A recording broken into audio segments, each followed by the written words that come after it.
Bioenergetics lab for exercise physiology, and what we're going to do is we're going to run down the pathway of glycolysis. The reason we do this is so that you can take something that is micro and make it macro. You take something that is very hard to conceive and bring it up to a macro level, and hopefully later on when we're looking through things, you may not remember NAD carriers, but you'll remember the red cone, all right, or it's the tennis balls, which are ATPs, and we'll start making some connections in your head.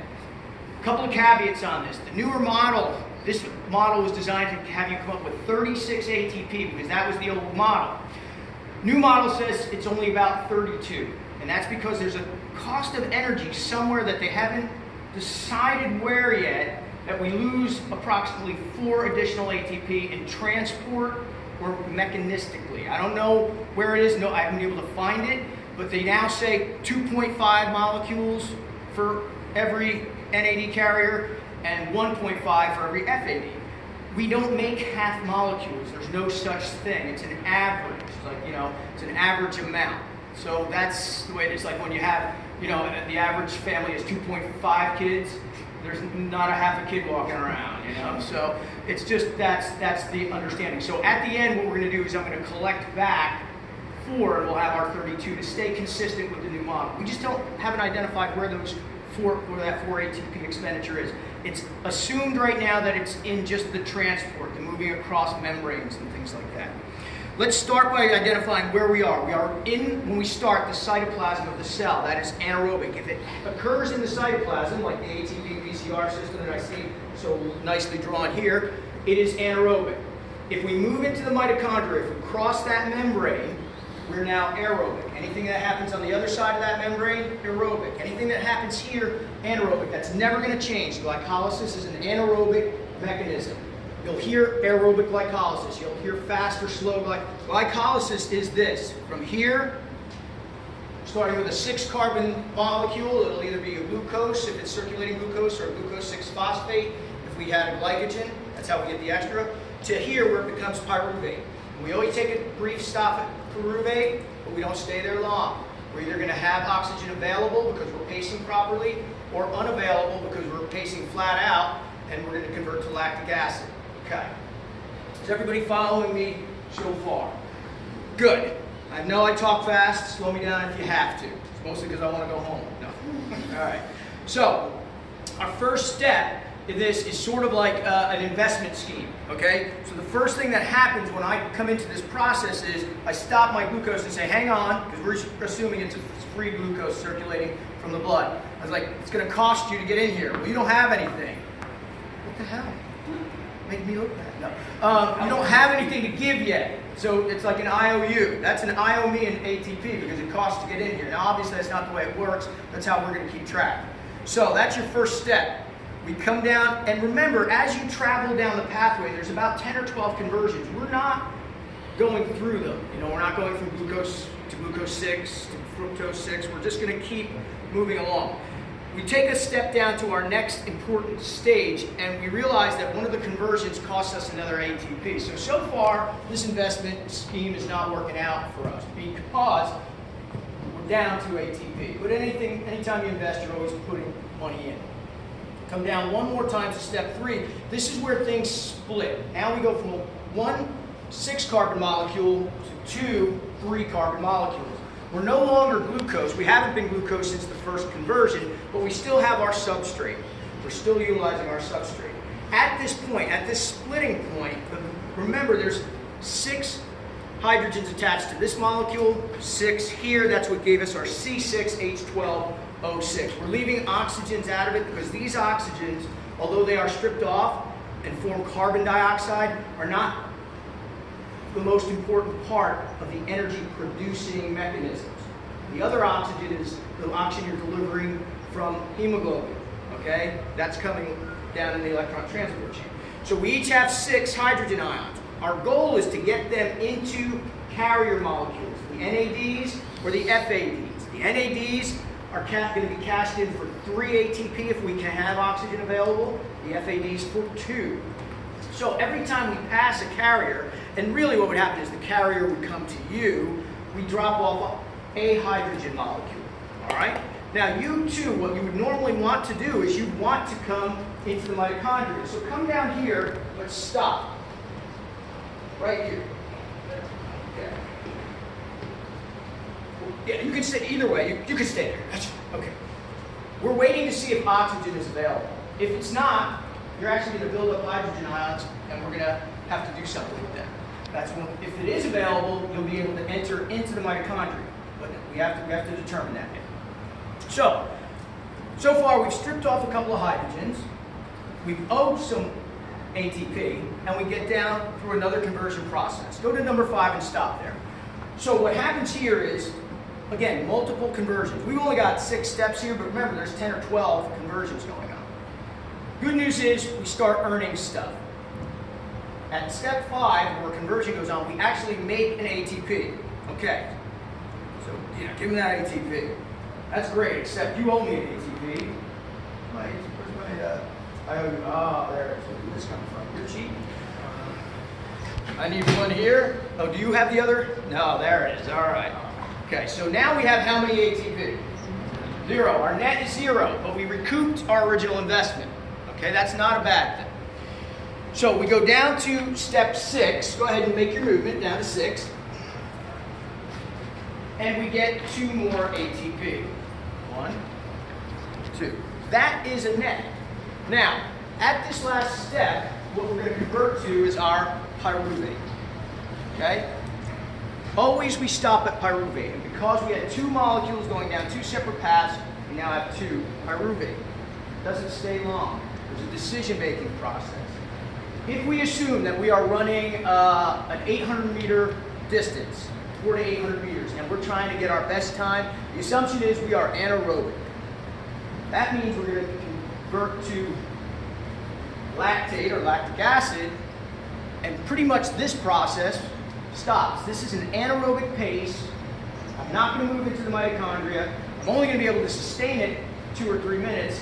So at that point, I'm either going to have to slow down and use anaerobic processes or get my time, and hopefully it was a PR, right? Okay, so that would be the end of glycolysis. The end of glycolysis technically always occurs with the transition to pyruvate. Then there's a decision point.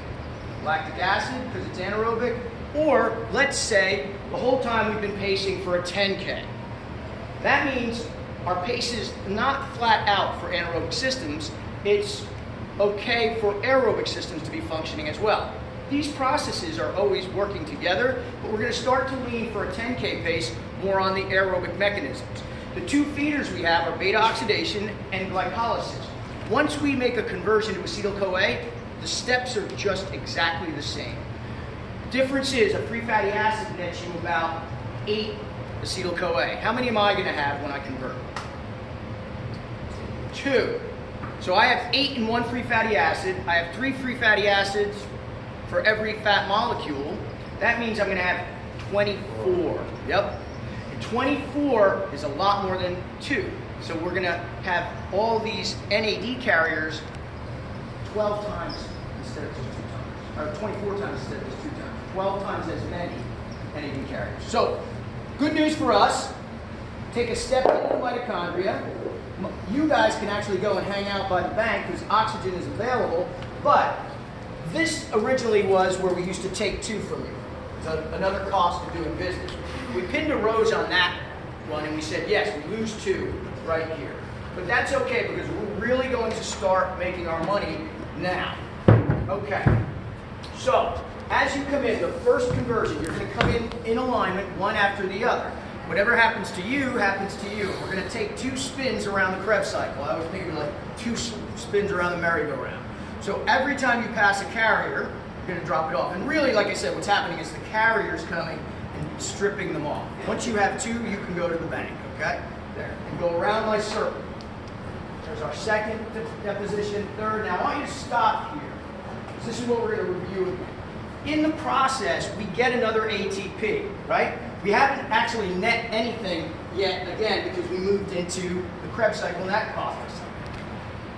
So as we pass, we're going to get an ATP. So you're going to take an ATP from me. What is this? This is phosphorylation, but it's a specific type, just like it was over here. Because we're using the substrate, it is substrate level phosphorylation. Up there, was that substrate level phosphorylation? Yes, it was, because what were we using? Remnants of the original substrate. Very good. So go ahead, you go by. Continue to deposit your hydrogen ions in your carriers. Okay? Your carriers go onto the bank. Gentlemen, do you have any more hydrogens left? No, so we've stripped it off. And what really has happened here is acetyl-CoA is really a 2-carbon molecule, and we have oxaloacetate combines with it, makes it a 6-carbon molecule, converts all the way around back to oxaloacetate, a 4-carbon molecule. It's a little bit beyond the scope of this class, but it's a recycle. What you need to know is that acetyl-CoA creates another recycling process. We're constantly recycling to get this ATP. Now, the cool part here is now we get to cash in stuff. Okay? I always like to have 3 benches. So I'm going to bring a 3rd bench into the mix.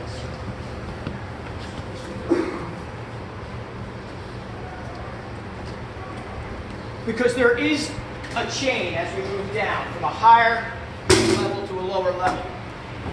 Now, there's a reason FADs get more ATPs as they cash in their hydrogen ions. And the reason is potential versus kinetic energy. I'm coming up on a higher energy scale here. I'm up high on the electron transport chain. It's the easiest way to think about this. It's not exactly this way. If I were to fall, would it be, in order to prevent injury, would it be better if I fell from this box or this box? Because if I fall from here, I have further to fall, more energy, more injury. Right. So FADs come in at a lower energy level. They don't have as much energy to utilize to put ATP together. So they wind up with 2. We're going to get 3 because we're up here at the higher energy level. Now again, we're going to find that the net is 2.5, but you can't make a half a molecule. So we're going to make the 3 molecules, and then we're just going to count for them, sort of like paying a fee. You know, if you're a betting man, you always got to pay the house. Okay? So everybody, go ahead. Boss, come over here and help her hand out the tennis balls. For every red, give 3. For every yellow, give 2.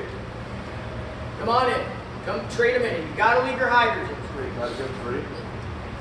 For red, they get 3. And leave your hydrogens behind. Just, you can leave the hydrogens right on the... I don't see any hydrogens. Where's my hydrogens? Leave your hydrogens behind. Just leave them. Just let them fall if they got to. Don't worry. There you go. We're out of tennis balls. That's impossible. There's a couple there. Professor Brooks, how are we out of tennis balls? We have these 2 they keep, right? That's part of their net. They keep those 2. Those 2 you guys keep. Can't give those. There's actually some behind you over there. You got them now? There should be the exact amount. Is anyone missing any? No, Okay. They were just over there rolling around. Yep. If we need more, we'll have to recount them, make sure we have the right amount. No, I should have enough. So those stay there. Those are the IOUs that we paid and stuff. So now, if you earned a tennis ball in your, whether it's substrate level or oxidative. Now, good point. As I'm thinking of. This is called oxidative phosphorylation. The reason it's called oxidative phosphorylation is because we're going to use oxygen. Where's my oxygen molecule? Here it is. Ugh.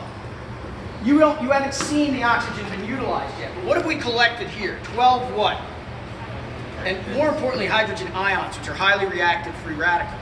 Now, we passed electrons down the chain and we built a proton motive force over here with the hydrogen ions. What they did was barreled through here and created that, using that kinetic force, the kinetic energy, we put the ATP back together from ADP. That's what this is all about. It's getting these hydrogens over here, opening up a channel, and barreling through. And the ADP with the phosphate gets phosphorylated, and we call it oxidative. Where's the oxygen? Well, I can't have these free radicals rolling around. They'll cause damage. They'll cause oxidative stress. So I bring in a big old oxygen molecule that was transported via my hemoglobin. I take 2 hydrogens, reassociated with their electrons, and now I have what kind of molecule? I have H2O, water. That's what I got. That's what the oxygen is for. But because it's an oxidative process, it is now oxidative phosphorylation. Down here, is there any glucose remnant? No. So I'm not using glucose anymore. It's not a substrate level phosphorylation. It's oxidative in nature because it's an oxidative reaction. So now, let's count them. Let's see what we got. How many do I have? Start with my guys in the back. Count off. One. No, just count. Like, one plus one, two. Who else? You, next. Look at it. No, you didn't earn those. Right here. 3, 4, 5. 5. 8. 14. 18. Holy crap. 24. Nobody can count by fours. Except you. 30. 36. Now remember I said the old model was 36, but they're starting to count energy. And as we get better or more sensitive, as our equipment becomes more sensitive, they can kind of figure out it's not quite 36, it's a little less. So it's 32. So we're taking 4 back. I haven't seen where yet, but that's what the book's teaching, so I'm just pocketing them. We're figuring again, there's some cost of transit, whether it's across membranes or what have you. Maybe it's even possible that there's more FAD carriers in the mix. We just haven't determined that yet. So if there was more FAD carriers, you'd have less ATP generated. How's that? Does that make sense? All right. We can stop and we'll try. Can we post that, you think? Oh yeah. All right, we'll post